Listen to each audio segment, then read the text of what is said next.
Hey, salut à toi. Est-ce que tu aimes les contenus courts, impactants, d'auteurs sérieux mais qu'on entend rarement? Si oui, tu es au bon endroit. Si tu veux un résumé du contenu qui arrive, rends-toi directement à l'introduction de la vidéo. Clique directement sur le chapitre dans la description là. Cher lecteur, avant d'aller plus loin sur la chaîne, sache que j'ai aussi ouvert un blog un peu particulier qui reprend la présentation audio que tu vas voir ici et que je te présente. Je t'encourage donc à faire un tour dessus, direction la page synthèse des lectures, pour que tu puisses t'approprier le contenu, somme toute sommaire, mais qui te permettra d'avoir, avec précision et en pas moins de 2 minutes, des informations précises et de qualité.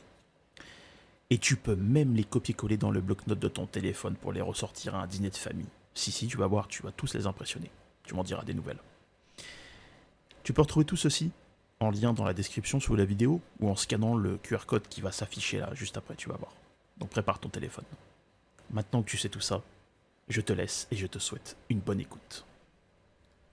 Alors de quoi on parle concrètement? Dans ce chapitre 7, on va voir le choix de la main-d'œuvre pour les plantations.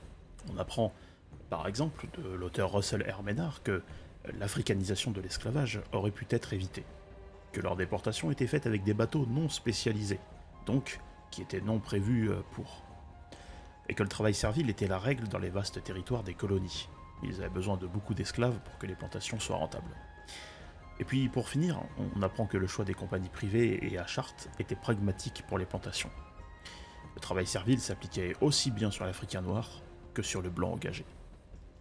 Maintenant que nous avons vu le petit résumé, je vous laisse découvrir la grande synthèse.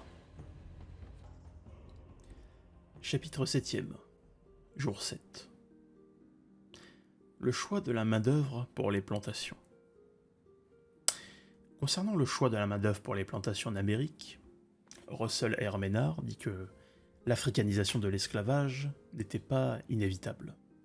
En somme, l'africanisation, c'est un peu le rayonnement de l'Afrique à travers son pays. Mais dans le contexte, je trouve ça quand même osé, compte tenu de ce qu'ils ont vécu.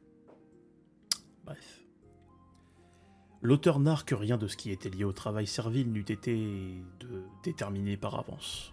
Selon l'œuvre A Slavery as an Industrial System de H. G. Niebuhr, le travail servile serait la règle dans les régions à low man-land ratio, là où les techniques rudimentaires sont corrélées à de vastes territoires avec peu d'hommes. C'est une théorie à explorer, nommée richesse naturelle, ouverte, qui pour l'Australie et le Canada n'aurait pas eu besoin d'en utiliser beaucoup, du travail servile. En somme, l'auteur nous dit que des facteurs multifactoriels doivent être pris en compte, incorporant aussi des choix comportant plus d'irrationalité, et peut-être un manque d'information de vision globale à compléter pour ce passage-là dans le livre. Parmi les choix pragmatiques, D.B. Davis dit que ce ne sont justement que ça, et que cela permit d'avancer avec des formes de travail forcées, que ce soit pour les Africains ou encore les Blancs engagés, que nous verrons après.